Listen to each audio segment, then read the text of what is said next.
Hello and welcome to session 10 of the Nomadic Fanatics Podcast. This week we have Marc and Julie Bennett from RV Love. You're going to want to stay around, stay tuned until the end of the podcast. We're going to be announcing something very special. And welcome, Marc and Julie. Julie, I hear that you have a birthday today. Thank you very much. Excited to be here. 26 That's again. right. Yeah. Yeah. Well, it turns out that all the cool people have got birthdays in January. You've got a birthday.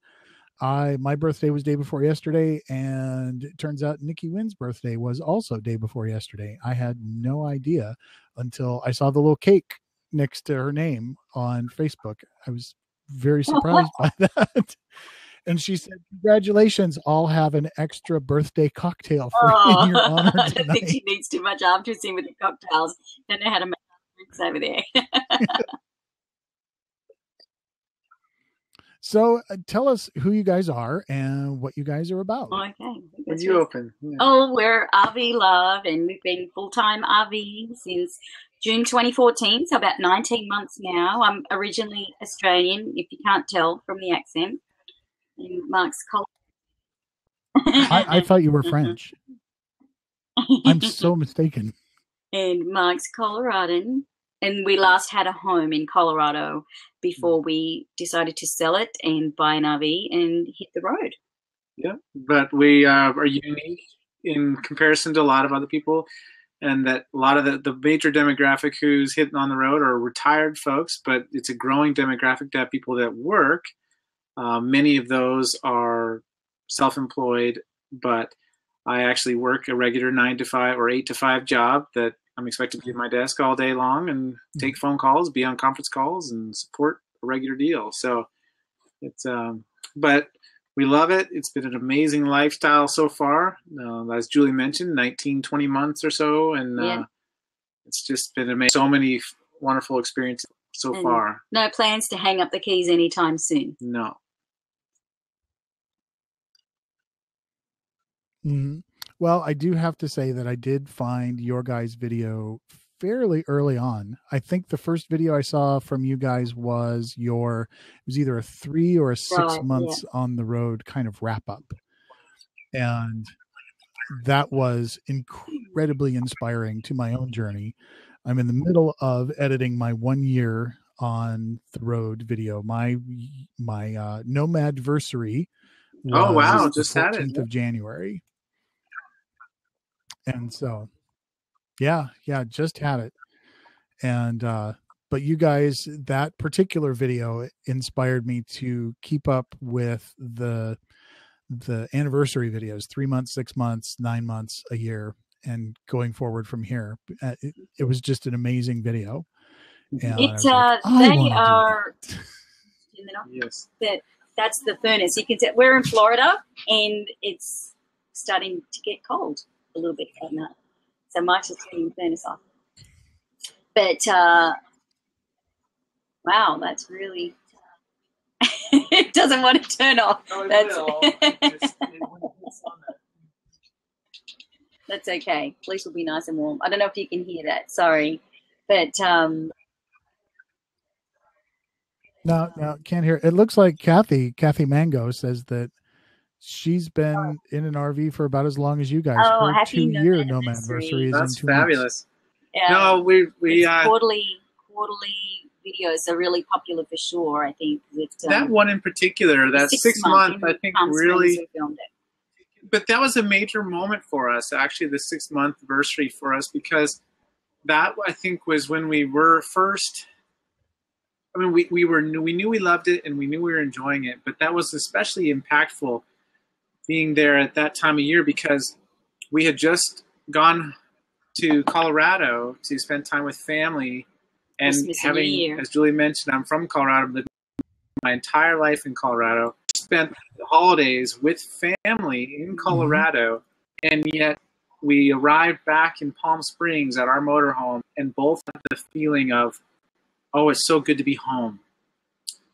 And that was a very impactful time for us. And independently had that feeling. Yeah. And it wasn't until we spoke about it later. I don't know who mentioned it first, but the other was like, I had that feeling too. It was really, yeah. It was. I think that was the turning point moment where it's like, wow, this really is home now. And I think sometimes when you make big changes in your life, it takes, even though the reality was we were already living in the motorhome and living the life, sometimes your insides take a little time to catch up with your outsides, if that makes sense. Like your psychology or your internals, your emotions have to catch up to your outside physical reality and realize, oh, wow, we're living like this now, and we like it a lot. Yeah, but thanks for that feedback, and it's humbling and wonderful to hear that it was an inspiration, and we love hearing that. Actually, that's one of the most rewarding things in this whole lifestyle to me, is when someone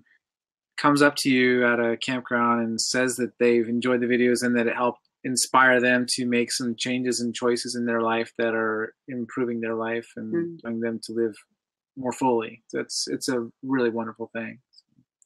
Thank you. At a time, and we saw a blog by Wheelin' It, and they recommended that area because it had such strong coverage. So the other funny thing about that is not only did we have great cellular coverage in the middle of this remote boondocking area, but we were very careful because we don't boondock a lot and we don't have solar.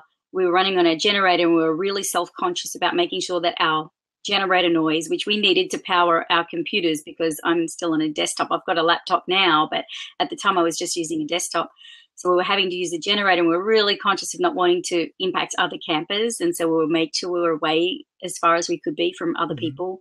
And there was one coach, like way off in the distance. It was like this silver little glimmer, but you could just see the glint. But anyway, we were literally setting up, and the people from that coach, they were 300 feet away, walked by, and Mark calls out and said, "That looks like Chris and Cherie from Technomaddie." I'm like, "What?" I went and had a look. Oh my God, it is. And I'm like, that's so crazy that they were the closest coach to us, 300 feet away. We had no idea they were going to be there. We'd never met them before. And we hadn't seen anything on social media saying they were there. And they went for a walk, came back, and they came and introduced themselves to us. And, because it was their ebook, RV Mobile Internet, that was the first thing when we first even talked about potentially living this lifestyle. Before we did anything, before we looked at a coach, before we did our budget, anything, the first thing we did was look at, can we stay connected? And in doing our research, that's how we discovered those guys. And we immediately bought their ebook. And then we learned, we don't need satellite. We can do it with Wi-Fi. And so it was kind of crazy that, they were the first people that we ever met out randomly boondocking, and we had happy hours in the middle of the desert. It was that's really amazing. Fun. I had a similar experience when I was in Florida last January. I got in touch with the Snowmads, and they were going down to pick up their trek, and they were like, "Come on down, we'll hang out." And so I went down and I hung out with Jason and Kristen, and then drove back up to Jacksonville, picked up my license plates, spent a couple of months crossing the U.S., rolled into the San Diego KOA on Easter weekend, had to park in sort of a available space diagonally. I didn't fit. I was hanging out in the aisle overnight. They said, "We won't have this ready until 10 a.m. tomorrow." And so I come down, I go in the new spot and go out and do some sightseeing down in Chula Vista, and come back after dark, go to bed, wake up in the morning, pull the curtains aside, and there is the only trek in the U.S. parked right across outside my front window. I was like, wait a minute, I know those guys. That's crazy. So it was like, when you're meant to meet someone. Oh, absolutely. It was like 2 or 3 months and 7,000 miles later, and they just wound up like me. They just kind of rolled into San Diego, didn't really have a plan, and that's where they landed. And we wound up facing each other, just right across the park. So cool. We haven't met those guys yet in person, but we're looking forward to it. I know we'll cross paths eventually. Oh, they are amazing people. I don't know if you guys have seen the interview that we did with them in their new van. And yeah, so fun. So That's Bill awesome. Long, Bill in North Carolina, has the first question of the evening. Is that a fizzy or a grog in the mug? Profound question. Is it a fizzy or a grog in the mug? Oh, he's talking Australian. Good on you, Phil. You watch my video, mate. Good on you. This is a cup of tea, mate. It's like, cuppa? Oh, that's funny. So by the end of this, we're going to have everybody speak Australian, mate. Probably. That likely, yes. John Spoonamore at John_Spoonamore. Hi. We know you guys are kind of limited on time. You have birthday celebrations to do, so we'll just keep rolling through the questions. John asks, with this crazy U.S. weather, where have you gotten caught the most off guard? I would say when we were the most caught off guard, and now we did anticipate some weather, but we didn't anticipate the level that we experienced. We were leaving Palm Springs, and we wanted to go to see the Grand Canyon, and so we had a campground reservation in Williams, which is just a little bit south of Grand Canyon. So we were in the pool in Palm Springs, and we drove up there, and it started snowing when we were getting close. And then when we had to show up at the campground, they had to plow our site. They had 8 inches of snow before we got there, and another 8 inches of snow when we got there.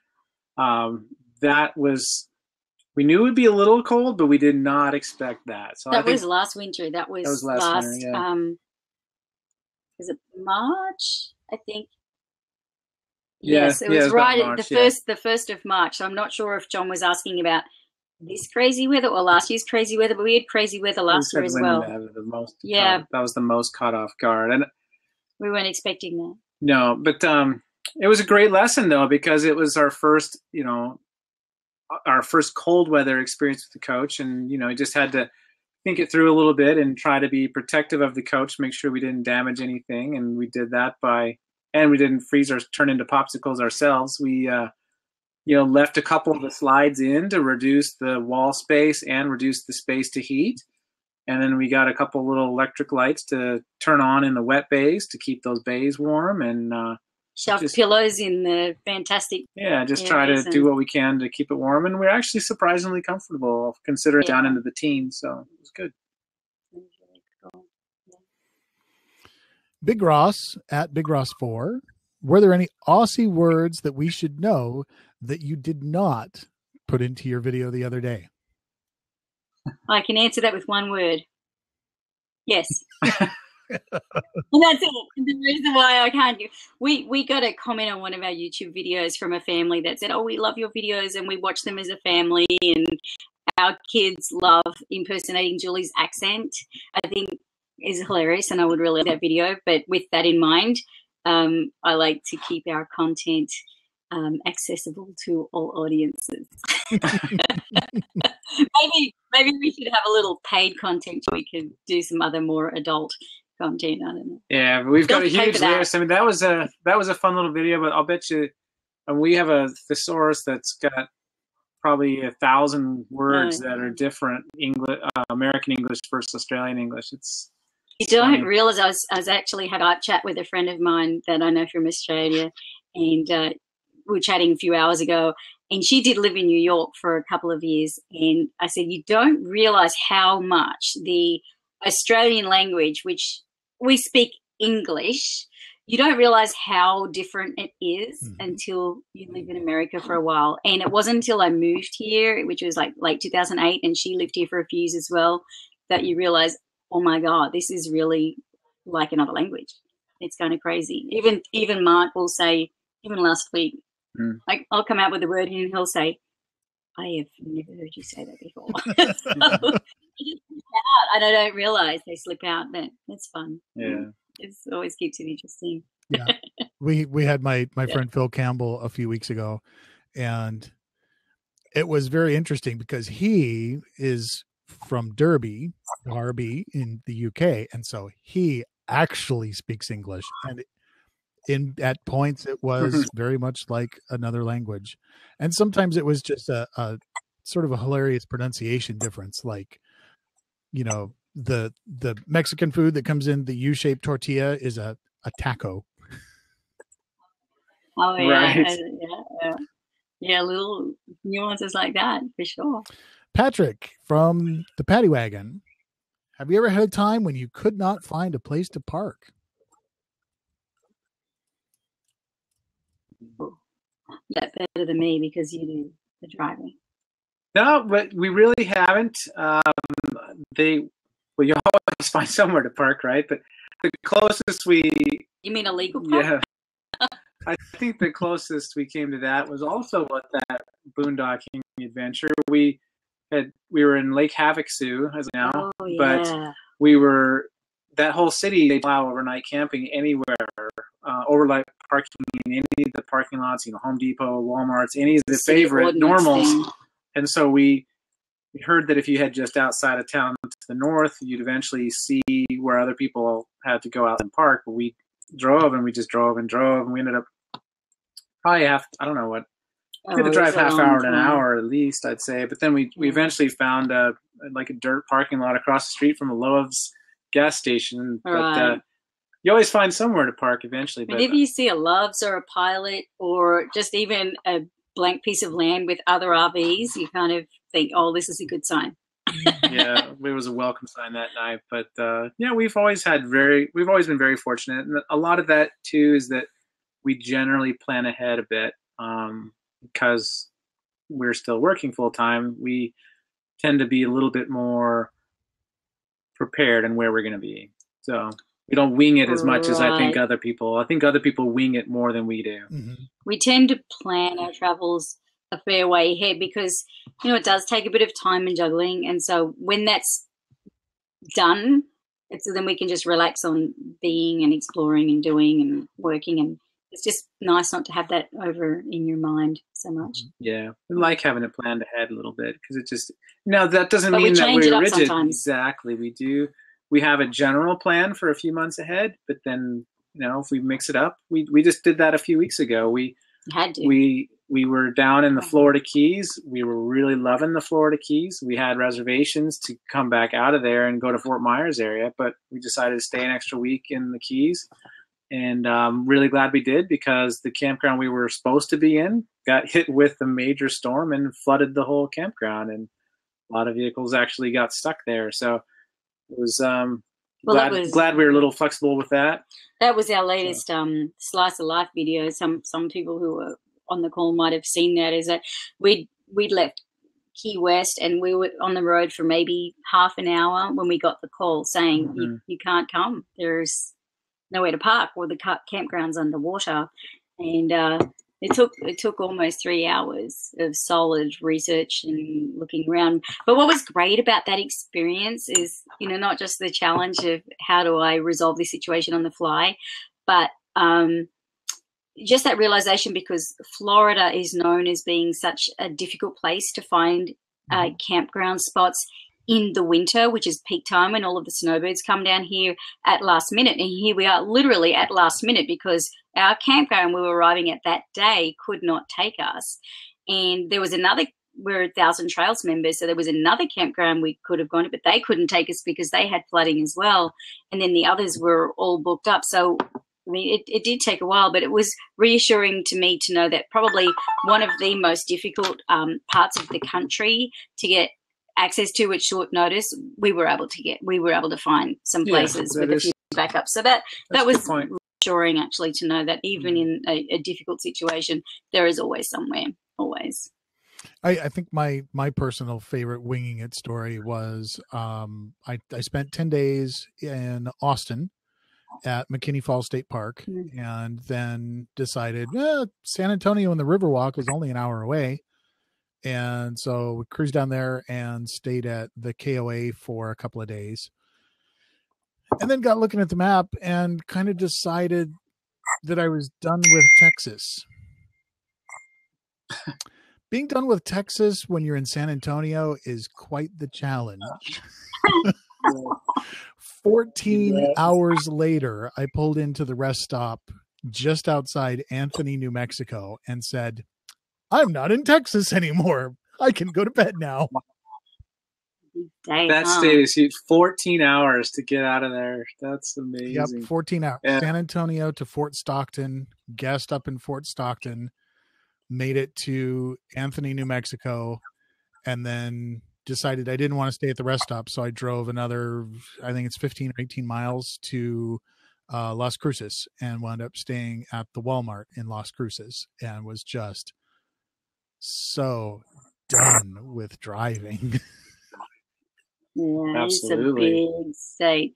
You've probably spent more time in Texas, John, than we have, and we're Texas residents. And you guys have almost certainly spent more time in Florida than I have. I'm a Florida resident. Nice. Oh, that's funny. That's one of the funny things about being in RV. So when people come up and they say, well, they see the Texas plates and say, where are you from in Texas? And I'm like, we're from Livingston, but we've never been there because we changed residency last January, a year ago, through escapees because it just was easier for us as full-time RVers. But we've never been to where we live. Don't tell anybody. I think they're going to know now. Yeah. Yeah, the decision for me was predicated on the Texas legislature was pondering the possibility of making RVs come back to Texas for their annual inspection as opposed to their keeping their existing policy of, if you get here, do it then. I was not real keen on having to go back to Texas once a year. Oh, well, thankfully that still stands, right? That you just have to get it checked when you come there, right? Yeah. And I think for us too, because Mark's and he has family in Colorado, we pretty much always go back there anyway in the summer to visit. So by comparison to Florida, Texas is not that far. If that rule did come into play, to go from Colorado to Texas is not as daunting from Colorado. So where's the family in Colorado? Coming from a 16-year resident. Yeah, kind of. You were? I spent more than half my adult life in and around the north suburbs of Denver. Oh, wow. Yeah, that's where we were living in the north suburbs at the time when we sold our house. We last owned a home in the Westminster, Broomfield area. Okay. And but I grew up in Golden, and most of my family still lives in the Front Range, Denver metro area. So okay. Yeah, I worked at National Airport for 12 years, and so spent 14 years in between 104th and 120th around I-25. Yeah, we're 120th. Right, we're right near there. There you go. And when I moved to Colorado from Australia in 2008, I moved to Boulder, and so I was living when Mark and I met because people, and they think I'm a mail order bride that he shipped over from Australia. But I was already living here when we met. John Spoonemore asks, for Mark, what was the most important feature that you wanted or needed when you picked your RV, and how did Julie overrule you? That's a big assumption. That's quite an assumption. Yeah. I don't know. I don't know that I don't know that it's an assumption so much as it is a discussion-provoking question. Yes. Well, we wrote an article about it. We haven't posted it yet, but we did write an article about how to choose the RV for you. And part of that comes down to when Julie and I were starting the process, we had our must-haves. You know, we had a couple things that we had to have. I mean, she had her favorites and mine, and had some like-to-haves, and we kind of met in the middle on some of those. And at first, I wanted a bigger coach. I was thinking, the 40-footers, and she was thinking 30-footers, but we ended up in the middle at 35. But the one feature that was probably the very most important and one of the most influential things for choosing the coach we did was wanting to have a separate workspace in the coach. There's not a lot of floor plans that we've seen out there that have separate workspaces. And this bunkhouse model, we love it because it has, I converted the bunkhouse into an office, and what's great about it is the bunkhouse, where it's located, it's kind of in a hallway. It doesn't affect the bedroom area, and it doesn't affect the living area, kitchen area. So when I'm done with work, I pull a curtain on it and it's gone. And so the bunkhouse, I think, was a major one, but we wanted to have a floor plan that would have 2 workspaces, and that's a rare setup in a motorhome. We've seen some fifth wheels that have it, but even then, it's pretty rare. It's a rare floor plan to have 2 highly functional workspaces. So.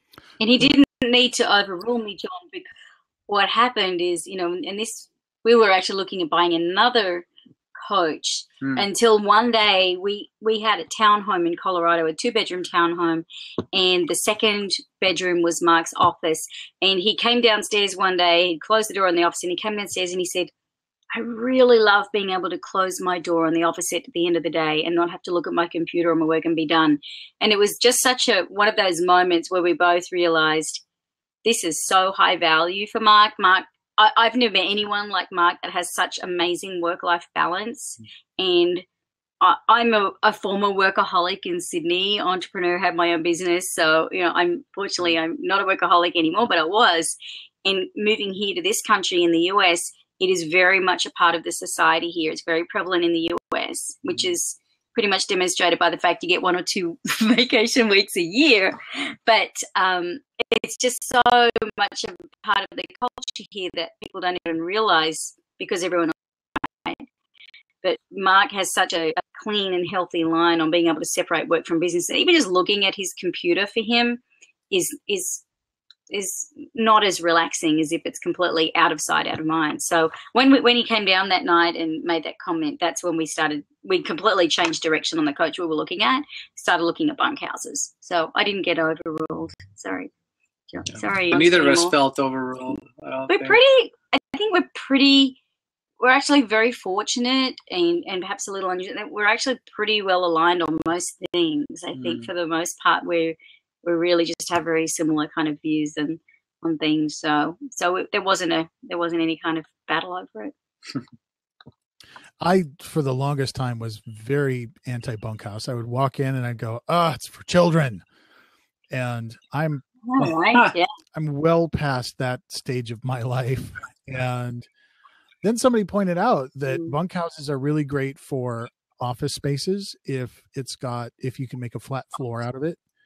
And the other thing that really recommends a bunkhouse model is if you can find one where the bunkhouse is next to the kitchen, go and grab yourself an apartment-sized stackable washer dryer and never go to a laundromat again. Yeah, you can do apartment size. We've seen other people that use them as kennels, like places for, if they're like dog show people, they like have multiple kennels for the dogs, or bird cages. People who are dancers, they have all their costumes through there. I mean, what I love about it is just a big face. In fact, we think that RV manufacturers should offer it as a flex space. They should say, instead of calling them bunkhouses, they should say, it's our flex space model. What would you like this additional space to be converted into, and have a few options? But it's, they're very fun. Yeah. I did see one where it was a used coach, and unfortunately it wasn't very well done, but they had, I could see the intent, and the intent was to put in this beautiful full size, sort of European style wardrobe. And unfortunately they only got halfway through the project. So it was this not very beautiful MDF European style. Nice. Well, unless they're dancers. I mean, I find that I don't wear clothes a whole lot of the time. If I looked at my wardrobe, I could probably narrow it down to 25% if I was really, really diligent about it.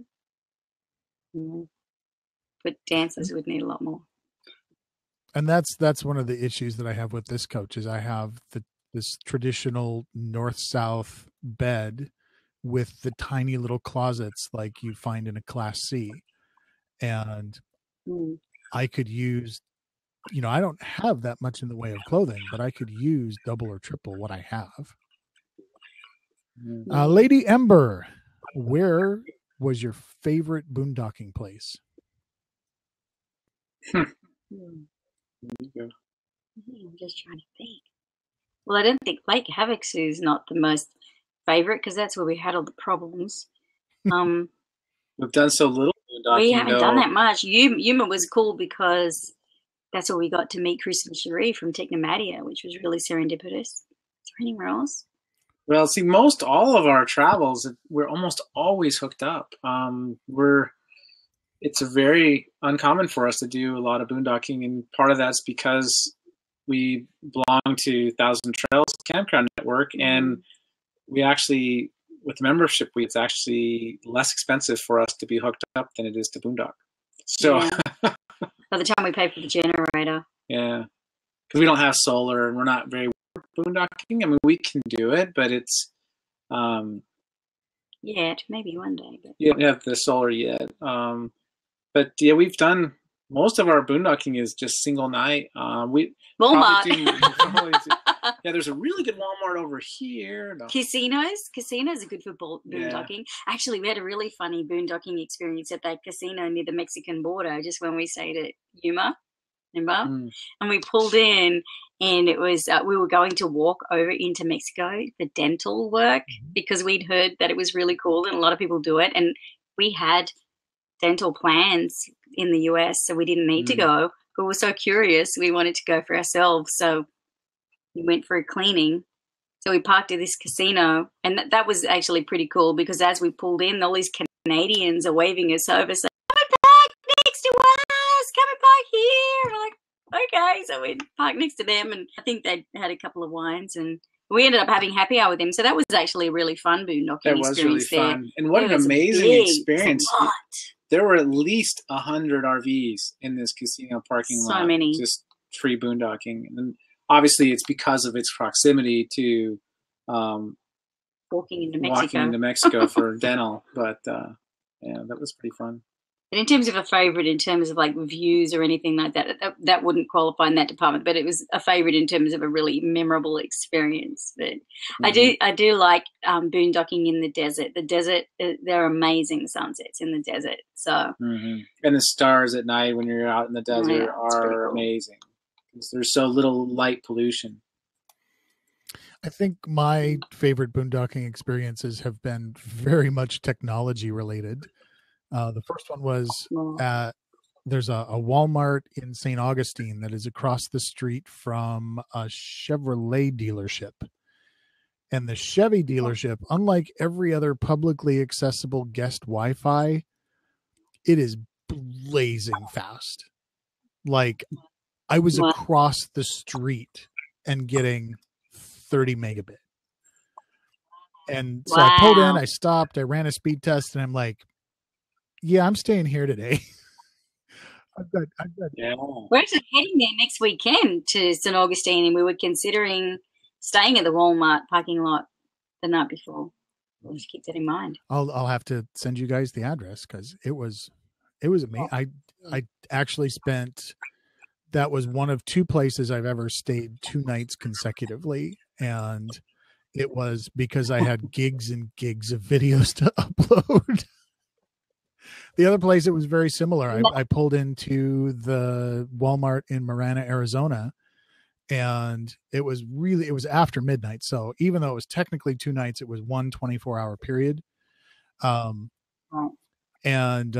they had blazing fast internet there also. And I'm like, you know what? It is worth the gas in the generator to stay here and get caught up. Yeah. Especially with gas prices being pretty cheap right now. Makes us all very happy. Yeah. That was a calculus that I did at one point when gas was not cheap. And I figured out how much, in a hot climate like Tucson in May, knowing that if I'm running one air conditioner, I'm going to use a half a gallon per hour. And if I run both air conditioners, I'm going to use 0.8 gallons per hour. Wow. How much is it going to cost me to run the air conditioner or air conditioners for this 7.5 hours that I'm going to need to run them, compared to just pulling in someplace and plugging in and going into an RV park almost every time. Yeah, you almost always would. Certainly would have if you were with the higher fuel prices. Go ahead, tell us. At Tellus, what do you guys think about Thors Outlaw motorhomes? I like the little garage for my little Surrey and office and washing machine. What's a Surrey? I'm not sure what a Surrey is, but I love those Outlaws for the idea of the flex space. You know, whether it be a toy hauler motorhome or a toy hauler travel trailer. Right. I think toy hauler spaces are amazing because you're able to, like Julie, I still want to know what a Surrey is, but when you have your toys in there, whether it's a motorcycle or an ATV or whatever, a Surrey or any other fun toy you've got, or a piece of equipment, whatever. But I love it because you can have the toy with you, and then you just take it out, and you have your flex space. So I think they're a fantastic choice for a lot of folks. We've met a few people that carry golf carts and bicycles and all that in their toy hauler, show up, take it all out, and they've got their big office space. A big office space you could put. And that guy we met in New Mexico even had a bathroom out the back. That's what I was thinking of. Yeah, it was completely like an office space. He had, like you said, exactly that, a golf cart, and I don't remember if it was bikes or a bicycle, a motorcycle. But, the bathroom and the office was a really sweet setup. It was a great idea. John, do you know what a Surrey is? Oh, here we are. A Surrey with the fringe on top from Carousel. It's a little 2-seater utility cart. Oh, right. Okay. There you go. Thinking, the only reference to Surrey that I knew was like, and the 18th century, 17th, 18th century reference to Surrey. And I thought, you could keep a Surrey in the back of the Outlaw. I don't know where you'd keep the horse for it. Right. Yeah. I actually like the Outlaw design and style too. I think that it's incredibly practical. One of the guys that I worked with at DIA, when he found out that was a thing, whether it's in a fifth wheel or a travel trailer, or he really liked the idea of the Outlaw, he consulted with his tax accountant, because both he and his girlfriend, now wife, had businesses, and they realized that while the first year it would be a massive audit bait, they could deduct the interest on the RV loan as being their primary home and deduct the square footage as office space, as business expense, by taking drywall and drywalling the front edge of the Outlaw, so that there was no way to pass from the office space to the home space without exiting the side, walking up to the front door, and coming back into the coach. Completely separate spaces. And their accountant was like, they're going to audit the crap out of you, but I think it would fly. Yeah. You'd be able to substantiate it. Yeah. That's cool. John Spoonamore again. Any unforgettable people or groups on your journeys? Innumerable unforgettable people. That's been one of the biggest joys of this whole adventure to me, is we've met so many fantastic people that are so diverse and so interesting that when you live in the same neighborhood, in the same town, in the same everything, you're going to meet a lot of the same kind of people. But when you travel like this, you meet a very diverse set, and it's been spectacular. That's been one of the highlights. And the people we meet have all been so warm, welcoming, and friendly. I don't know. I love that about it. like Mike said, people you wouldn't normally meet in other parts of your everyday life. And, you know, one of many couples springs to mind. That couple that we met when we were here in Orlando last month that was South African and went through what they went through, to the years that it took for them to move here to the US with their family, and going through apartheid in South Africa. And they just entertained us with incredible stories that we just don't even understand. Well, I mean, I understand a little bit because I immigrated here from Australia, and anyone that's immigrated to another country knows that it's, you know, the complications that come with it. But what they went through coming from South Africa and the whole apartheid, that was an extraordinary story that they had. One example of so many wonderful people. And that family that from Connecticut that are traveling because one of their daughters, they have 2 young daughters, and they're a young family, probably, you know, in their 30s, 40s, around that age group, 2 young girls, beautiful family. And the youngest daughter has severe allergies, like what they would call, I think, like the top 8 allergy kid or something like that. There's all 8. Anyone that is familiar with allergies or has kids with allergies. So the reason that they hit the road is that literally they cannot travel or go anywhere because she's so highly allergic to anything. I mean, she will just touch a surface and her arm will break out in rashes if somebody's touched that surface with a certain moisturizer. So they travel because it's the only way they can 100% manage her food and anything else she's allergic to. And they had some amazing stories too. They did. They still work full time. They have a photography business, very successful up in Connecticut. But meantime, they're doing this. So those are just 2 people we met here in 1 week. Yeah, that's just 2. I mean, there are so many stories. And then the billionaire, and man, we've got so many stories. I have to write a book. Are you guys able to just show up at a Thousand Trails campsite without any reservation? That would depend on where and when. I mean, trying to rock up at here now this campground, Thousand Trails Orlando, in peak season, or at Palm Springs peak season, tough. But mid season, like the swing season, there'd be times that they might only be 20% occupancy. There's been a few times we've been there. Yeah. Usually fairly full, but there's been times that you could easily have, but we generally do have reservations. Yeah, the peak times in summer, and obviously when everyone's on vacation, or in winter when the snowbirds are heading south, are obviously the toughest, but not impossible, because when we were coming up from the Keys and we had to rearrange our plans at the last minute with the storms, we couldn't get in here to Thousand Trails at Orlando. They were full, you know, every time I called, full. So we had a backup plan at a local, just a local county park, actually. And then I just kept trying Thousand Trails, seriously, multiple times a day. I would just keep calling. And then here we are now with 2 weeks. And so that's been an interesting experience, because it is typically so hard to get into Florida in the winter at short notice. But sometimes you're just lucky. Yeah. And I think we were just lucky. But we've heard from people that were members back 20 years ago, and they would have stories about how they never needed to have reservations. But you generally it'd be a good idea to have one these days. So.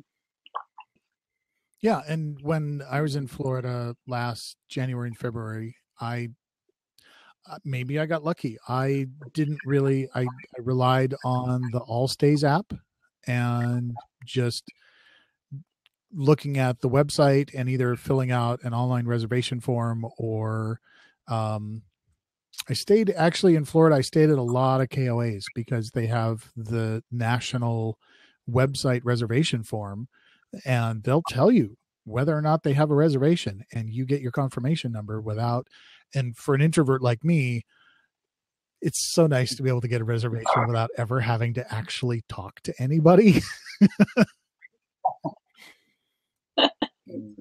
Patrick, again, how did you guys come up with the name RV Love? Come up with that name. One of the first things is we were just trying to think of something that was short and easy to remember and easy to spell, and you could find the URL for, because anyone that's tried to register a URL knows how hard it is to find a domain name that is available. But I think obviously the name RV just made sense because that's what we were doing, but we're thinking about what, you know, loving the lifestyle and that kind of a thing. I don't even know exactly. A lot of it was is the domain available? And it was crazy that this one was, because it's nice and easy to remember and spell. Yeah, and the license plate was available at the time too. That's right.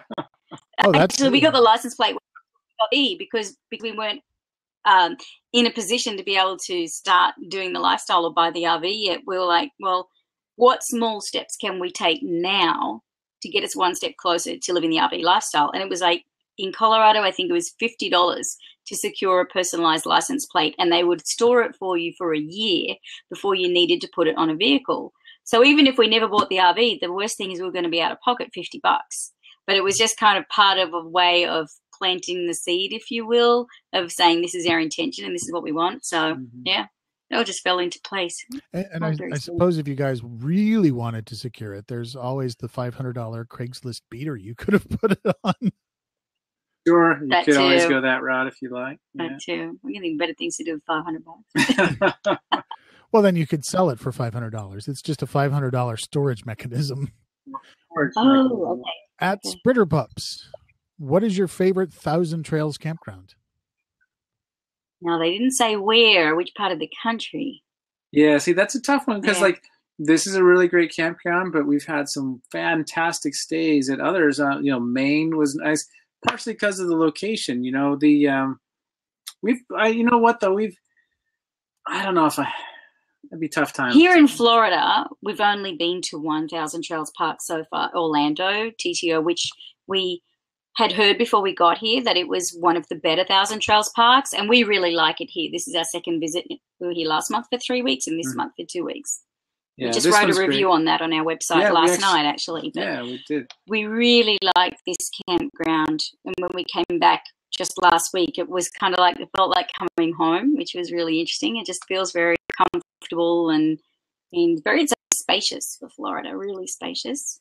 But we loved Palm Springs in California. Palm Springs is good. Gettysburg Farm in Pennsylvania is really fun because it's a little working farm and Rancho Oso in near Santa Barbara in California is fantastic, and that again, that's all got horses. That's gorgeous. And no cell coverage there though. If you need internet, that one, forget it. But we only stayed one Saturday night for that reason. But if you don't need cell coverage, Rancho Oso is beautiful. Chehalis up in Washington, one of the first 1,000 Trails campgrounds, really great.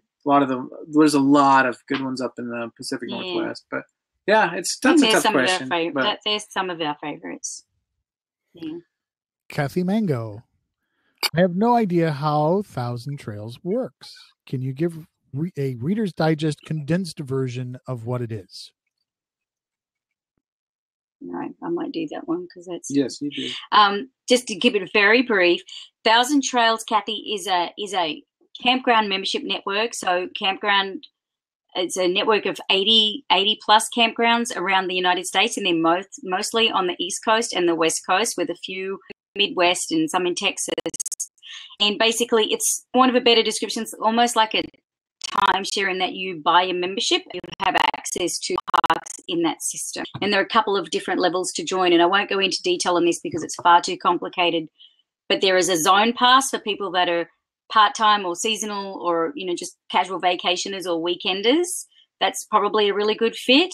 And there's a really comprehensive article on our website about that. There are two. One is for the zone pass, and there's also one, if you're a full-time RVer, you probably really want to consider an upgrade membership, which allows you to stay 21 days and go from one park to another without staying out of the system. With the zone pass, you can stay 2 weeks, and then you have to be out for 7 days. In for 2 weeks, out for 1 week. And that's what we started with, which was great for a few months, but then as full-time RVers, we found that we really wanted the ability to slow our travels down and stay longer. And what we love about it is, for one fixed fee a year, we get to stay for free.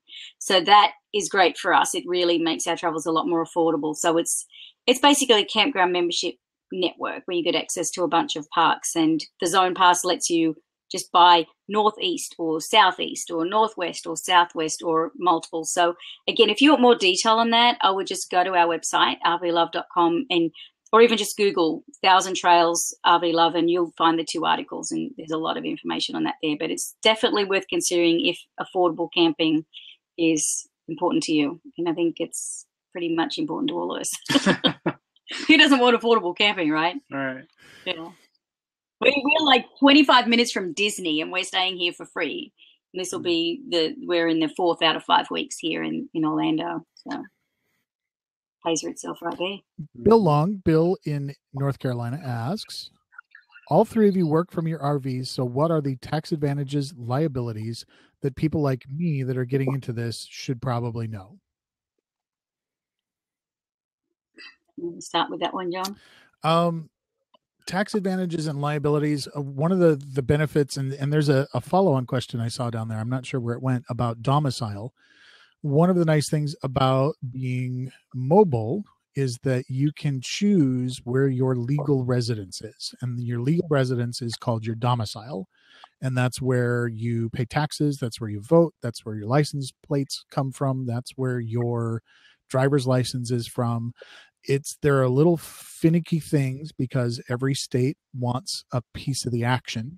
And so if you're going to change your domicile, you need to make sure to do as much as you possibly can to cut ties with your old state, or else the old state will go, aha, you're just trying to avoid our taxes. So now if you're in a state where you're paying taxes, for instance, my current employment contract is a W-2 contract in Arizona. If my domicile state had taxes, they would come and say, aha, and then I would wind up paying potentially state taxes in 2 places. So you start whittling down the list by saying there are a number of different criteria, and a state that has no personal income tax is a good state to start with. There are some states that have no personal income tax, but have very large use taxes. And if you are in an RV that costs $25,000 to $250,000, those use taxes can be astronomical. Low vehicle registration fees is another good one. Colorado's got fairly high vehicle registration fees. I used the Jefferson County calculator online to figure out what it would have cost me to and you guys have a Mini too. All the cool people have Minis. Yeah, right. We do. Tecomania has a Mini as well. Yep. Yeah, although they're, I think, looking to trade. They want something a little bigger. I suggested the Clubman, and Cherie said, I hate the Clubman.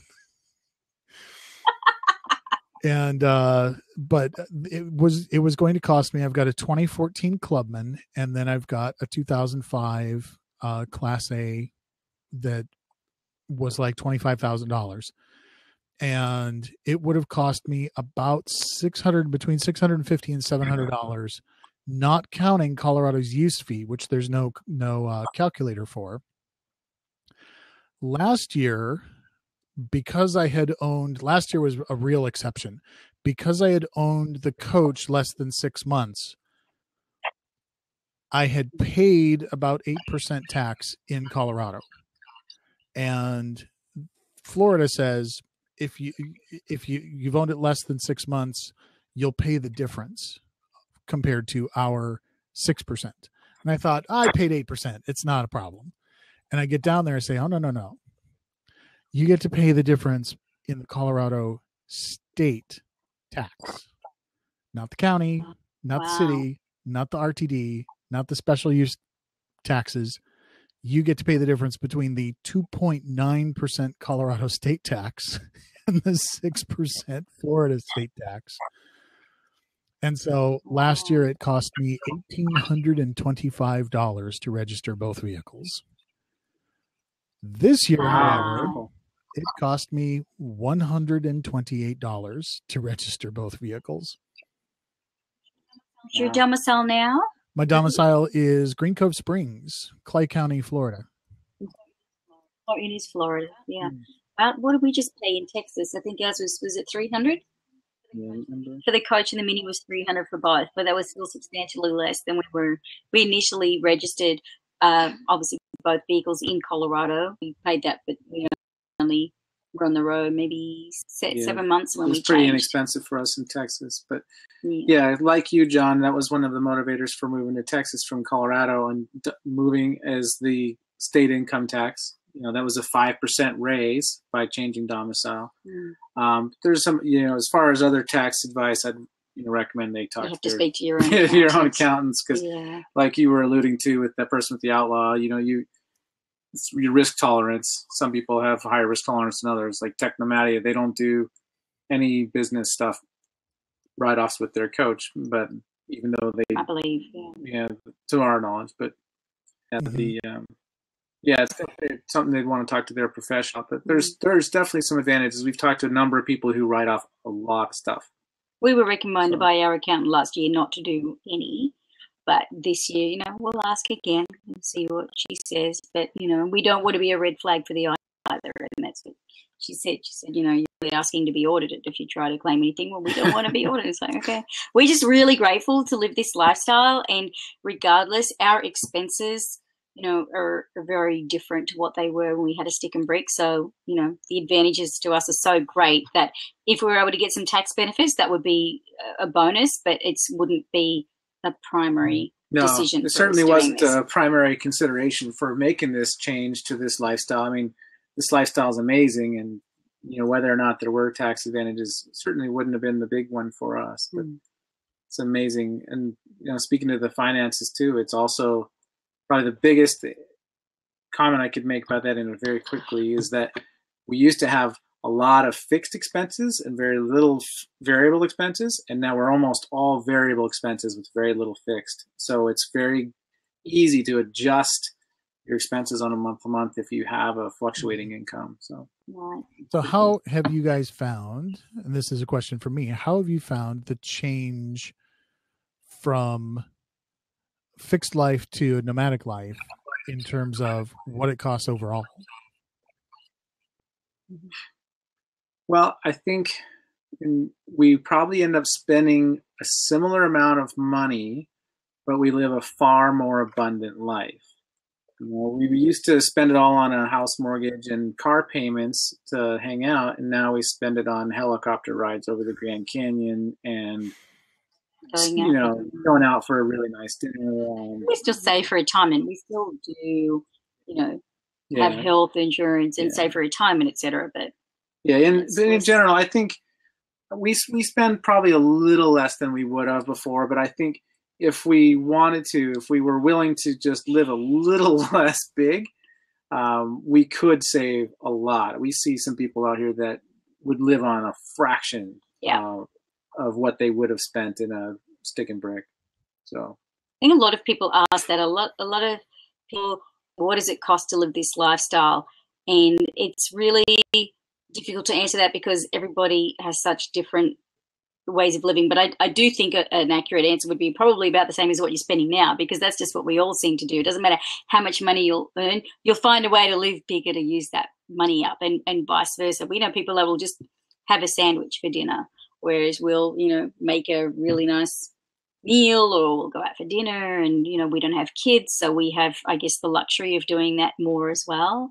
But, whether you boondock or whether you're staying in 1,000 Trails or whether you're staying in other campgrounds, or there's just so many ways to do it. But as Mark said, one of the beauties that we love about this is the ability to, turn it up or down depending on, like, for example, in November, we had quite a few unexpected expenses with repairs to the Mini and the coach.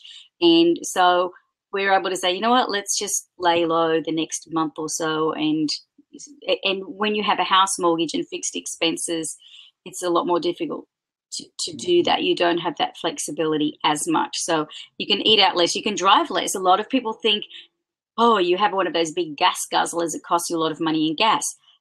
No, because two big reasons, well, three actually at the moment. One is if you go on a vacation, you're driving somewhere and you're driving back.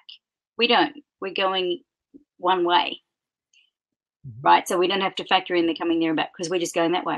And then we're going here, and then we're going here, and then we're going here. The other thing is we can travel as fast or as slow as we want. We know some people who move every few days. We'll move every few weeks. So that makes a big difference, right? There'll be some months we don't move the coach at all. So there's then zero cost in gas, and the Mini we get 30 miles to the gallon. Yeah, we spend less money in fuel than either of my brother's families, and they just drive back and forth from work. and run kids around and do errands. Yeah, but we spend less in fuel every month than they do, and we're exploring the country. A lifestyle that's stereotypically a heavy gas consumption lifestyle. And which was a very unplanned benefit, but of course we're all benefiting from the lower fuel prices at the moment. We don't know how long that's going to last, but we sure are enjoying it while it's happening. It's less than half when we started. We're more willing to do bigger, longer drives at the moment because it's a lot less expensive to do that than if gas, when we started out, was double what we're paying now. Here in Florida, we're seeing it around $1.70 a gallon. When we started, it was around the $3.50 a gallon. We saw it as high as $4.50 a gallon in Lake Tahoe in July 2014. So, when you factor that in, it's like, we don't mind driving there because it cost us $100 to fill the coach the other day. And a week ago, we had the people who we purchased our coach from over for dinner. They're from Ohio. They happen to be in Florida for the winter, and they told us it cost them $400 to fill the coach once. It just cost us $100. So the same coach. What do you find? Actually, Eric and I did an interesting comparison a couple of weeks ago. He is trying to move about 50 miles a day. So he'll go, he'll drive an hour and 10 minutes down the road and go find something to shoot some video. Go find something interesting. And meanwhile, I've had this contract job that has lasted 6 months plus, and they wanted me in the office the whole time. And so between the space rental and the electric bill, when it was back in August, when it was 110, 112 every day, and the air conditioner would turn on at 7 a.m. and turn off at between 11 p.m. and 1 a.m. The space was running me about $600, and Eric is spending about $600 a month in gas to move an hour a day. Yeah. That's an interesting comparison. Where is Eric? Insight. He is over in the chat. He is in, I think, North Central Florida someplace. And he's got enough of, or at least he did when we started, he had enough of a cell connection to be in the chat, but not enough to push any video. All good. Mark S. Jones. When you guys go to Australia, will you be RVing there? We talked about it just because it would be fun to go, and because Tiffin actually just started selling one of their models over in Australia. But this trip, when we go to Australia, we will not. We'll be staying in with friends and family on this trip. But we do look forward to the idea of going to Australia and doing some RVing over there. Julie's dad does a fair bit of traveling with his caravan or travel trailer over there, and seems really cool. And that's a lot of open space, and it'll be interesting because when I lived there, I didn't really ever look at it in terms of this lifestyle, and so now being a full-time RVer going back, I'll be paying attention in different ways, if that makes sense, to where you can camp. But the roads, America, we're so lucky here that this country is so well designed from an infrastructure point of view, from fantastic roads and highways and freeways, etc., and campgrounds, especially for larger vehicles. And Australia is not as well catered for that, to my understanding, but I'll pay more attention to it. In fact, my best friend in Australia, she and her husband and their daughter have got their house, they'll be selling it in the next couple of months, and they've got their new motorhome on order. So they're about to start living a full-time RV lifestyle and homeschool. Well, she's already being homeschooled daughter. So I guess I'll learn a lot more through them, which will be great because when we go down, I'll have a fantastic resource to tap into and learn about that. But we would love to do some of this in Australia.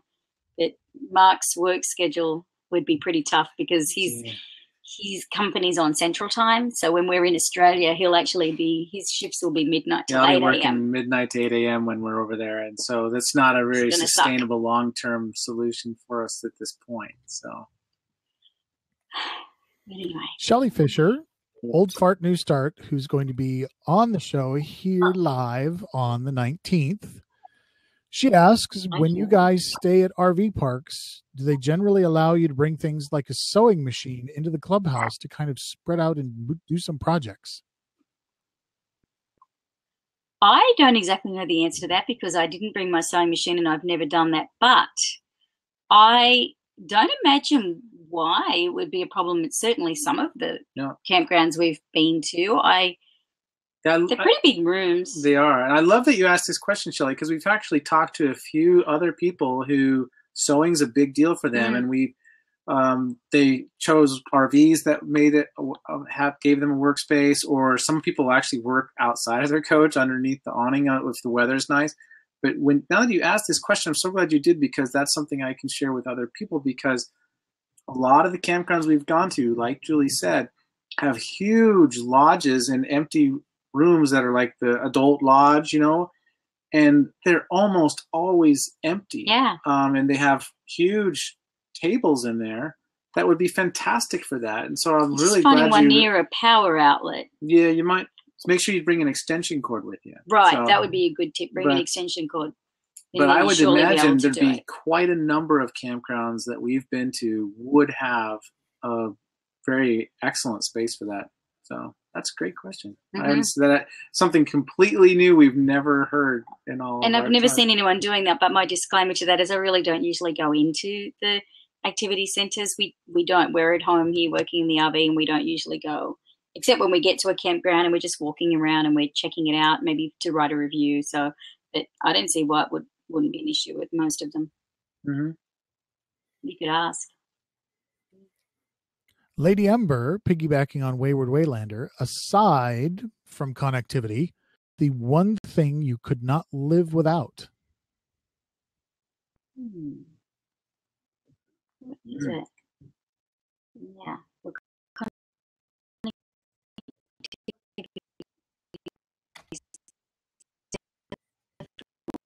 Number one.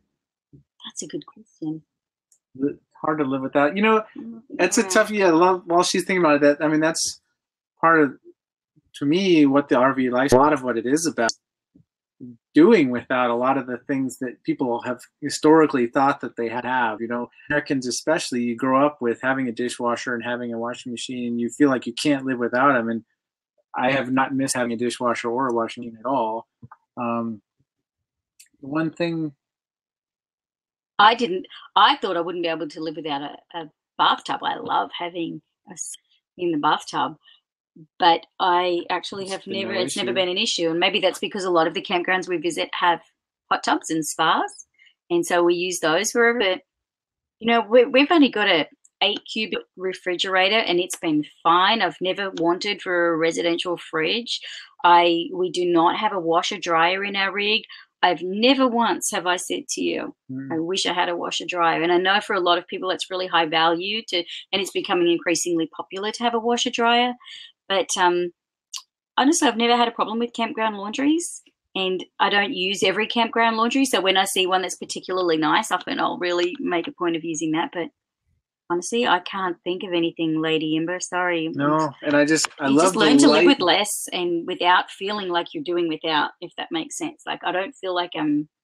I love that we can live so much lighter than we used to, and everything we have most everything we have has a purpose and a reason, and some things have multiple reasons because you don't carry as much. But everything. Probably my computer. Live a little more simply. My Mac and my Macs and my iPhones, everything Apple. But that's any lifestyle, whether it's RV or not. That's not RV specific. Yeah. What do you think, John? Oh, I know. Wine glasses, stemless wine glasses. There we go. My aunt. Yeah, I could totally live without stemless wine glasses. You can or you can't? No, you can't live without. What are all these little bubble numbers? What are they? Those are people giving you props. Oh, that's giving nice. the props. Is that a good thing? It's like a thumbs up without there's actually 2 thumbs and 8 fingers. Oh, is that like Periscope when they give you kisses or something? Heart? Yep. They're like Periscope heart. Come on, guys, that's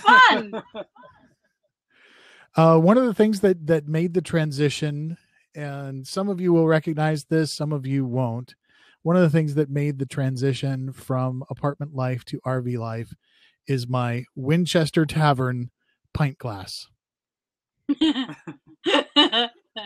So we'll go get Mom. We'll pop down to the Winchester and have a pint and wait for it all to blow over. There you go. There you go. You know, when we started out, there were two things that we brought with us that Mark thought we absolutely had to bring, but we ended up putting them back in storage. Do you remember what they were? What, the pewter glasses? We had two pewter goblets that I won on Wheel of Fortune in Australia about 100 years ago. And Mark said, we have to take those. Yeah. But then eventually we're cutting back on weight, so they went back into storage. Yeah, I can't. For me, the one thing I've given up is my bicycle. Bicycle is, for me, is therapy, and so I have some way to get out on a bicycle, and that was probably the one thing I was not willing to leave behind, is to get on a bike. And so we actually have 4. But he's a cyclist. Wait, I know. Well, we have a tandem bike, so we can. Do you wear them? Yeah, I stand up on the seats of them, and he's got his road bike. He gets out by himself, which is Mark's. Yeah. Mark's an introvert, even though he's a social introvert. So that's his way of recharging his batteries. But also, when you're living in a small space, we're in 350 square feet, and even though we're very compatible, it's we're human. You have times where you need your rest, and for Mark, it's getting out on the bike. And so that was high value. And then we have a tandem bike, which when we're doing long rides together, because Mark's the strongest I am, we can go on longer rides without me having to keep up, because I can't keep up with him. And then we've got 2 folding bikes, which, Yeah. We're going to do a video on that soon. We've already filmed it. Good. Yeah. Oh, good. I actually look forward to that. I made the mistake years and years and years and years ago when I was riding probably 100 miles a week. Made the mistake of getting on the back of a tandem with a neighbor from around the corner. And he said, the wife's got the flu. We've been riding together for a while. Why don't you jump on the back of the tandem and we'll go? And I was like, okay, that sounds cool. And him and his wife were regular participants in the Race Around America. And after a half mile, I thought I was going to die. Because he jumped on the front of that bike. This is the man who rides, 3,000 miles a year around the perimeter of the U.S. and jumped on the front of the bike. I jumped on the back, and he pulled no punches. He was just going for it. This is what I hold on. You just put your feet up on the front and hold on and let him do the work and just enjoy the ride. That's what I do, don't I? Sometimes. Yeah. I did that after about 2 miles. Dawn Spoonamore again. I know you both are donut junkies. What are your favorite foods from the U.S. and from Australia? And please do not mention Vegemite. I don't know if I was actually supposed to read that part, because I think that constitutes mentioning Vegemite. I don't know where the idea you think we're junkies, John. I kind of think I know where you get that. We're actually not. We're actually not donut junkies, just for one particular donut shop. But I am Australian. I eat donuts. I'm not a big fan of donuts. But we've had some. That's actually something that's really fun. Is we actually get to go to have some really great all over the country. But when we were in Maine, in particular, there was one donut got completely the holy donut. If you ever are in Portland or Maine, you have the holy donut, and get their potato. Get a dozen at a time, and then just put them in the freezer. Yeah. But favorite foods from the US and Australia? Oh God, Mexican food at Maria's in New Mexico. Oh yeah. So when you go for Mexican food, it's good to go down in New Mexico and Texas Bay. And like some of these. Go to Maria's. But special individual foods.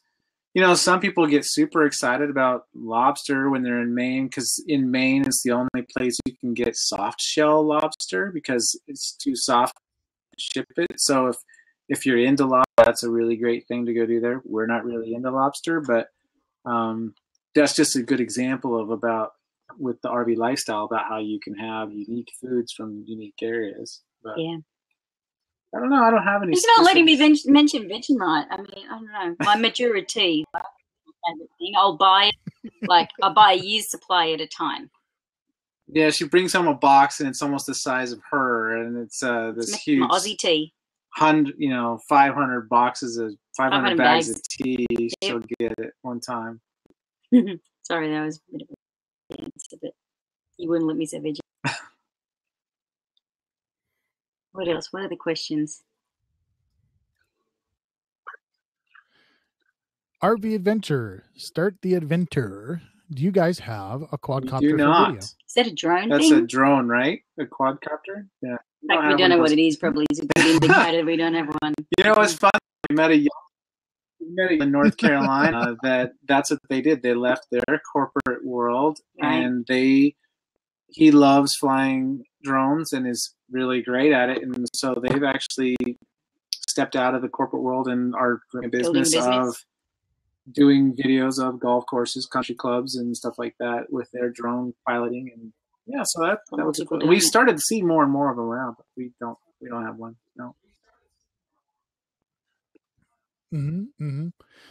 Eric was telling me earlier today that somebody that he met recently in Jacksonville is really interested in and excited and will drive from Jacksonville down to Miami to participate in drone races where the copter is 6 or 8 inches long and 5 or 6 inches wide and doesn't weigh anything, and it has a little tiny lightweight camera, and they wear first person goggles, and so it's like, and I saw an article on it today too, just kind of randomly.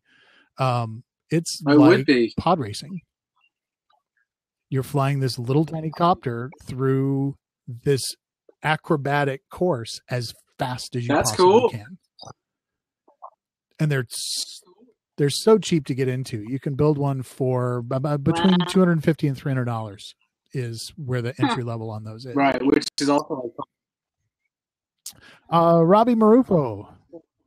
Which is also like the Pop Star where they build their own homegrown stuff, right? So. Oh, absolutely. Absolutely. Robbie Marufo at Plain Old Robbie asks the biggest question of them all. Why do you live in an RV? Because it's there. No, I don't know why. Well, it has wheels. Yeah, well, here's one of the primary we started off thinking about what we want in life and we started realizing that it was more about experiences than it was about things. And so when you live in an RV, you let go of a lot of things because you don't have as much space for them, but you have far more enriching and full life of experiences. A good example for this to me is one of my friends at work about a month or two ago, because we don't get a lot of time off from work, right? And so I asked him, I said, hey, where have you gone on vacation this year? And he said, I took a week off, but I didn't really go anywhere. I just took the week off and did some projects around the house. And I said, oh, really? That's a shame. I think it'd be great to be able to get out more. And he said, oh yeah, I'd like to get out and see some more. I'd like to see, I can't remember what he said he wanted to see anymore, but he asked where I'd been this year. And I said, oh, well, I've been some pretty cool places. I went and saw the Redwood Forest. I went to the Grand Canyon. I went to Santa Fe. I went to Taos. I went to Grand Canyon. I went to San Diego. I went to Colorado and saw Rocky Mountain National Park. I went to South Dakota and I saw the Mount Rushmore. I went to Niagara Falls. I went to Maine. I went to Bar Harbor, saw the sunrise over the ocean, and I saw the sunsets over the ocean. I went to Washington, D.C. I saw Amish country, and you get the point.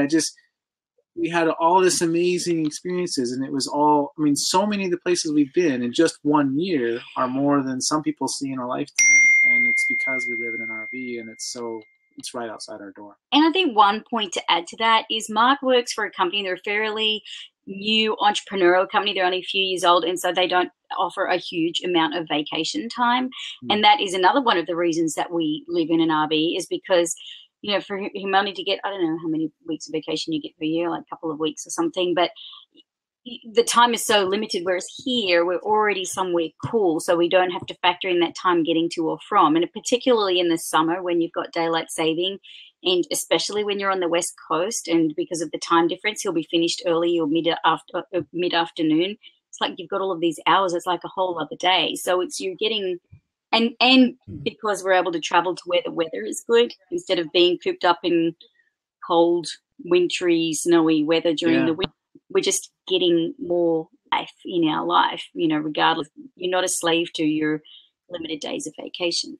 Yeah. Here we are in Surrey, and I'm able to buy before and after work, whereas in Colorado it'd be icy. I wouldn't be able to do that. And you get so many more experiences, and I think that's one of the primary reasons. And it's nice, simple, and to me, it's hard for me to imagine living in a house again. So why live in a house, right? There's the question.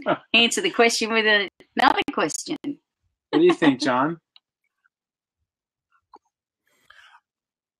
I had so many good experiences the first half of this year. I was able to take some time off, some actual time off, and my initial contract kind of wound up wrapping up early, and I wound up taking effectively 4 months off.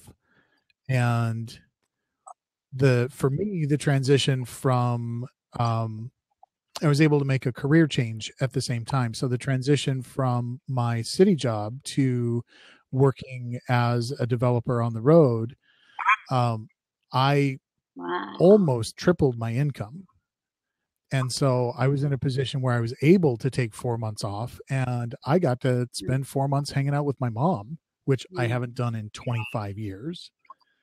And it's really, now she's 72 years old, and it's an amazing thing to be able to sit down with your mom for the first time in 25 years and talk about what has happened in your life over the last, and to revisit some of the stuff that, to get that perspective of, well, here's what I was thinking when you were 16, and me coming back and saying, well, when I was 16, this is my recollection.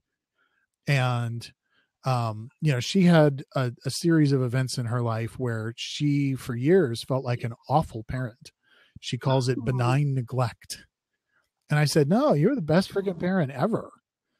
The biggest fight that we ever got in was about me doing the dishes. And it wasn't even about doing the dishes. It was about doing the dishes. When was I going to do them? Because I'm I'm a very knowledge oriented guy. So I'm like neck deep in a project, and she'd come and open the door and say, you need to do the dishes. And I'd say, can I do them in 20 minutes? And then we'd fight. That was the worst part of growing up. And I got to sit with her, and we actually sat and talked for 18 hours straight in one you had sitting. the time. We talked from noon until 6 a.m. And then I grabbed my car keys and I went back to the RV and slept for 8 hours and got up and worked for 8 hours. It is awesome. It was awesome. I'm sorry. My favorite other experience was being at McKinney Falls State Park, where it was during South by Southwest week. And so everybody's there, and everybody's flooded into town from everywhere. There's this huge music and tech festival going on, and I'm in a state park 15 minutes maybe from downtown, and I am awakened at dawn by a cardinal who's sitting in the tree outside the bedroom window and has decided that the cardinal over there in that tree is really annoying me. And so it would alight from the tree and fly at the coach and realize, oh no, that cardinal is attacking me. And at the very last second, pull up and hit the window and then fly back to the tree. Lather, rinse, repeat every 45 seconds until you are fully awake and not going back to sleep. Meanwhile, the cat is enthralled with this bird that keeps coming over, and he wants to catch the bird. And so it was the most, at the time it was a little annoying, but in retrospect, and that's where I want to go with this. In retrospect, that is my best memory. At the moment, I was incredibly irritated because it was like 5:30 in the morning and I was not ready to be up. But the science behind that is that when you are presented with two options, to purchase a thing or to have an experience, there's a scientific principle known as hedonic adaptation. And when you purchase a thing, at first it brings you lots of joy. And it's very exciting to have this new thing. It's like the shiny new thing. And as your experience with that thing continues through time, that shiny new thing wears off and it just becomes another piece of stuff that you own. And in order to recapture that, you need to go spend more money to get another thing. What science has shown is if you spend that same amount of money on having an experience, over time, your enjoyment value of that experience through the memories that you've had, it can even be a bad experience. Over time, your memories of that experience improve. So I was really upset that it was 5:30 in the morning, but now almost a year later, that is my favorite memory from the whole trip. You might be saying that is at Key West soon. Yeah. And you get to share those experiences with others and have, which enriches everyone else's experiences too. So yeah. Mm-hmm. And that was another thing that they found, is that if you have a shared bad experience with somebody, it bonds your friendship more, and your enjoyment of the experience later on is actually higher than if you had experienced it by yourself, because now you can reminisce about that time that really terrible thing happened and wasn't that awful, and let's drink some wine out of our stemless wine glasses. Definitely. John Spoonamore. Oh, so the upshot of that is you are better off spending money on travel than on anything else in your entire life.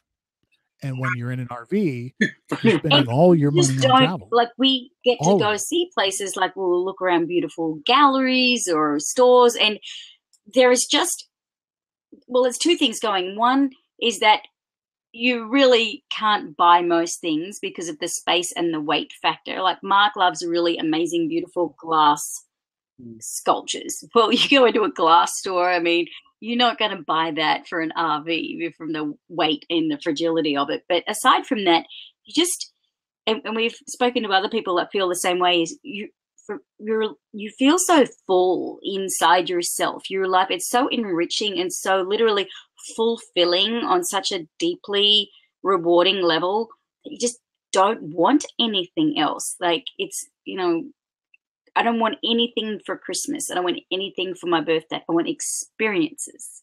I want to go to a place, go to a fantastic restaurant, go and have something that's a memory. And when we met a family, and even their kids said the same thing. Their kids said, we don't want anything. We want an experience. Now, for kids to be saying that, that's when it's really, getting inside someone, because but yeah, it's definitely true. It's not just a saying, a stereotype.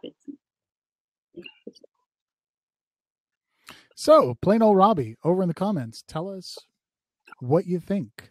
Tell us if we have sufficiently answered your question, and tell us what your opinion is. In the meantime, we will move on. John Spoonamore has another question. Are your future plans including the RV life, or do you want something different in, say, 10 years? Well, I think, I don't know that we'll be RVing in the United States. We might be RVing in Europe or in Australia or another coach, or we might do something else too. We've met people who have done full-time RVing for 20 years and love it, that we've definitely met them. But, I'm also open to the idea of like doing house sit or doing. Yeah. I'm very fortunate in that not only am I an Australian citizen, I'm a permanent resident in the US with a green card. Mm-hmm.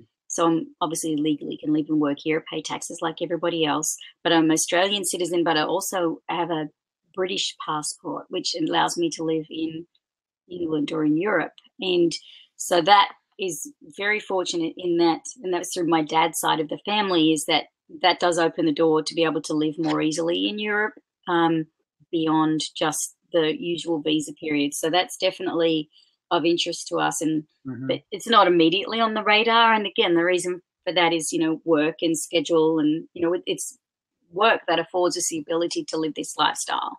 And so that's why good office, good connectivity is the primary focus for Mark, for us. So, until that situation changes in some way, shape or form, but it's definitely on the horizon at some point, definitely. Yeah, but it's definitely, well, never say never, but I'm a land lover more than a water lover. So We're not going to live on a boat. I can virtually assure you that we will not be living on a boat. It's either going to be in an RV traveling, or it's going to be. We like going out on other people's boats. We like going out on friends' boats. If you've got a boat, invite us out, but we won't be living on one. Yeah, extended stays. I think that's really brave. I do think it's a lifestyle that's very.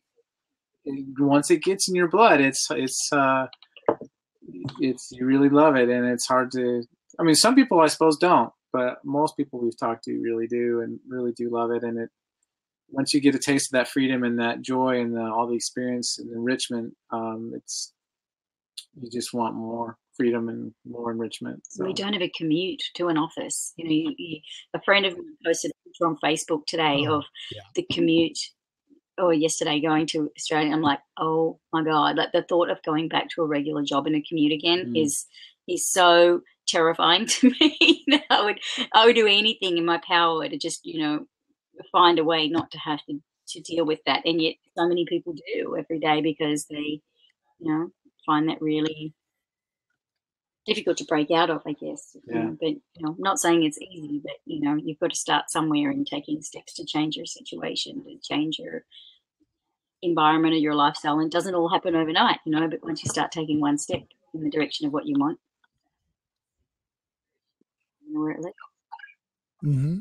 Yep. I have a friend in Denver who would never consider this. She's somebody who puts down serious roots, and she said, more power to you. I know that will just not be happening. I like coming home from my job, and I like coming into my house that is mine, and all of my stuff is there, and it's all exactly where I left it, except for those one or two things that the cat's knocked over. And she very much is a nester, and she's got a pretty awesome nest. And she would not ever consider something like Well, that's, this. I think, a really important point you make there, John, is this is not for everybody. And none of us are sitting here trying to say everyone should go do this at all. But I don't think those people who are not interested would be in listening to this podcast. The people that are here are people that have a bit of wanderlust, who are curious, who want to go out and explore or travel or seeing what kind of possibilities are available. And I think, to allude to what Mark mentioned earlier about that post that we've written, that, or ebook, whatever it's going to become, we haven't put out there yet, is it's finding the right RV for you. It's not only that, it's just finding what's the right lifestyle for you. And it all comes back to, it's really important to know who you are and to take the time to ask those questions of yourself. What is important to me? What makes me happy? What do I like? What do I dream of? What is something that is my idea of a fun life, a joyful life?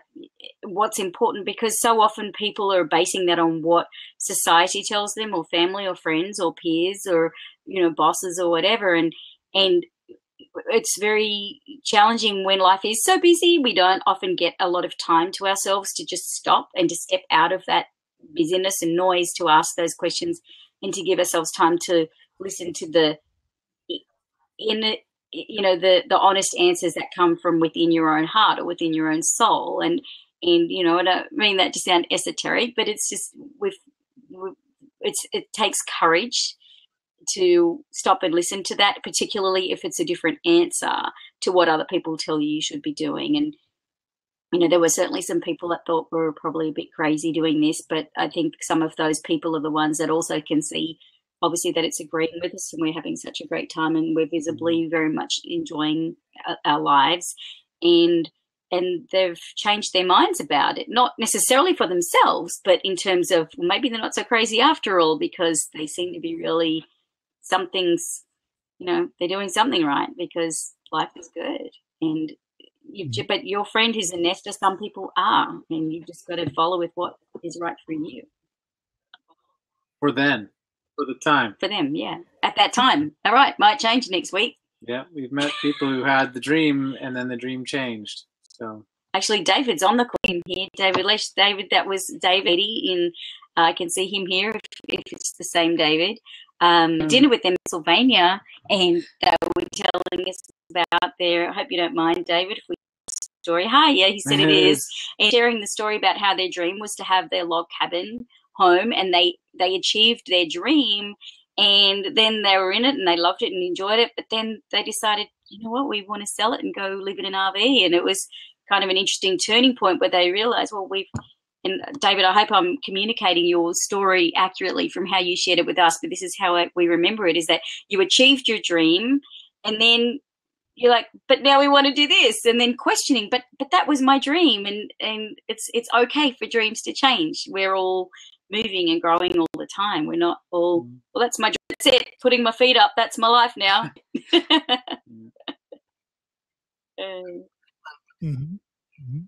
We've had a couple of different guests who started out going, ooh, we want a tiny house. And then they wound up with a tiny house with a big Chrysler engine and, self-contained air conditioning units and a place to plug in and an odometer. Can David come on camera? Yeah, David, the seat is open. Come on up. We're at 8:40, so we'll let David come on up real quick and say hello. And then, like a doof, every week I mess up the beginning of the recording. This week I remembered I need to start recording, and I started recording, and apparently Blab over the intervening week started recording by default. And so I came on and stopped recording. Oh, so we missed about the first 3 minutes. As long as it wasn't the first hour and 3 minutes or so. Back and do it all again. Yeah.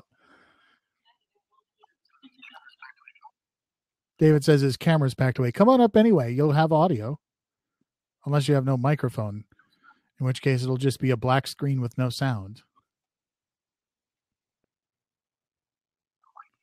That's all right. Still fun to see. I hope that I communicated your story and paraphrased it in such a way, but that was memorable to us because it was just a story that reminded us that, yes, it's so often people are working in life to get towards something that they want, or a certain position, whether it's in a job or a house or something, or a certain achievement, business, of a measure of success. But then what happens when you get there? It's like, it's not like you get there and then that's it. It's just you keep having new goals and new dreams, and we're all changing and growing. I mean, our dreams. I think about what my dream and goal was years ago for my business, and then as things changed, it went in a different direction. And now I look back and I think, oh wow, if I'd continued down that path, I would not have the life I have today. And so sometimes you just have to be open to completely different paths you never imagined. Yeah. Hi, Katie. David says Katie says hi. So we've got 62 people here. We are now at an hour and 45 minutes.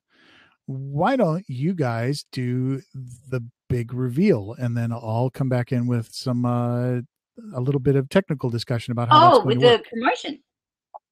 Have you got it? Oh yeah.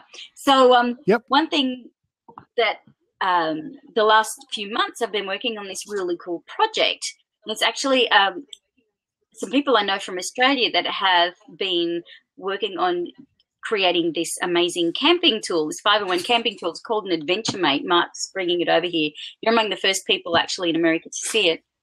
And they've wanted to bring it into the US market, so I've been working with them to help them bring it here, which is cool because they're this small Australian family-owned company, and they've, family and son, and building this tool that they've done camping and outdoors adventures their entire life, and always found that it was kind of like weren't finding a tool that did everything for them. So they've created this tool. It's called an Adventure Mate. I'm going to show it to you. This is the premium model. There are two. Sorry, honey. I'm glad it's got a safety sheath on it so I don't chop your head off with the hatchet. So anyway, this is the premium model, which is like a silver one. And it's really cool because it's a 5-in-1 tool. Here's the other part. I'm going to show you how this is actually, if you'll indulge me for a minute. But you'll see it looks like this one tool. Now, this, just so you know, this weighs nearly 4 pounds. So it's pretty heavy, actually. But it's, what is it, about a foot tall, something like that? And so it's a hatchet with this really sharp blade and a nail puller built in here. So that's really one part of the tool. Then on the top here, you've got a hook. And then you've got a hammer on this side. And then you pop this button.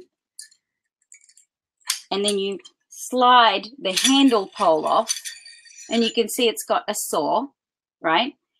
And then you slot this handle, hope I'm doing it right for the camera here, pop that over. So it's a saw. How do you like my demo there?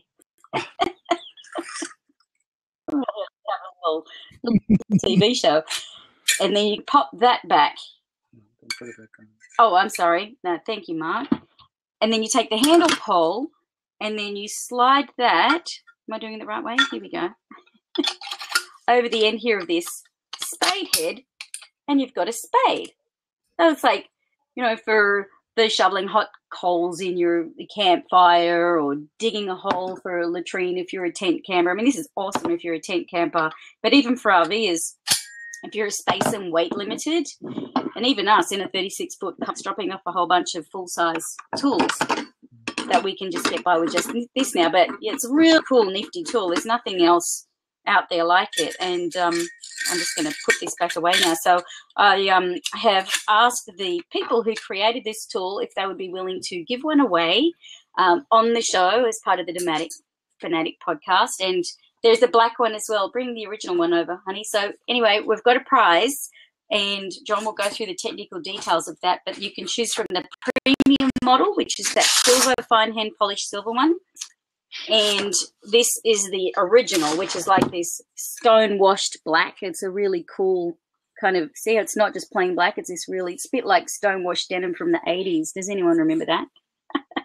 Like those acid wash jeans. Anyway. You can't remember that. I know. It's like, I remember the 80s because I used to see videos about it. And anyway. Yeah, it's all, how many times have we watched and Breakfast Club? They all like holster with belt loops. So it's really cool if you're, canoer or a kayaker or a camper or whatever. But anyway, John can talk about the details if that works. But go check them out. Their website's adventuremate.com. And they've got a couple of videos on YouTube where you can actually see how it works. And there's like one that shows all different ways you can have it in action. And Mark, we've filmed a review video of him doing it, but it's not live yet. It'll go up on our channel next week. So, yeah, go check it out. And then John can give you all of the details. So the details are, I'm still working on a couple of little technical glitches that we ran into. We're going to have the entry form available on all of your favorite social media because it's a link that you can follow. So it'll be on the podcast website for session 10, which will be the nomadicfanatics.com/session10, no space, no capitalization. There'll be an entry form there. There will be an entry form on Facebook. Marc and Julie, I'll send you guys the link so you can post it throughout all of your social media. And essentially you'll show up on the site and you can like the Facebook page, and you'll have, I think, the ability to sign in with Facebook. And one lucky random drawing winner will be chosen shortly before the podcast next week. And we'll announce who it is and hope that they actually gave us a good email and respond to us, and we don't have to pick another winner the following week. So it'll be available on the Nomadic Fanatics Podcast website and Facebook page. I'm going to put it on the RV webpage. RV Love will have it a couple of different places. I suspect that Devin, our lovely host Devin, may even put the link on her website. I don't know. We haven't talked about that yet. But keep in touch with our various social media. Pat has been posting the links throughout the course of the show, and we'll have it hither and yon, and you'll be able to enter once every 8 hours and enter as many times as you like. And best of luck. I'm a little jealous that I will be ineligible to win. But one other thing, if I can add to that briefly, one of the things being new to the American market, they're doing some trade shows around the country right now. In fact, David and Katie or anyone else there on the East Coast, they're going to be in Pennsylvania next week at the Great American Outdoor Show, and another one coming up soon in Chicago, and then one in Utah. But one of the big reasons for doing that trade show is to interact with people and to really just get customer feedback on what you think about it. What would you use it for? That's really, we're in a sort of discovery phase with that. So even if you go to the website or watch the videos and put your comments or your thoughts below, that's really valuable for us to just get an idea of, do you think it's useful or cool, or what would you use it for? And that would be really, really handy for us as part of our market research. So that would be useful. Thank you, if you would think about doing that. Okay, well, thank you, Marc and Julie, RV Love, for coming on the show. Happy birthday, Julie. Well, happy birthday, everyone. And this has been session 10 of the Nomadic Fanatics Podcast. And we will see you guys same time, same place, 6 p.m. Pacific, 9 p.m. Eastern, 0200 GMT, 10 a.m. Saturday in Perth, and 1 p.m. on Saturday in Sydney, Australia. And we will see you all next week. Yeah, you've got the whole global. He's a global clock. He is. He's getting all some bubbles things for that. Give us 5,000. Come on, we're almost there. Yeah, we're on at 0500 in Moscow for anybody that's interested.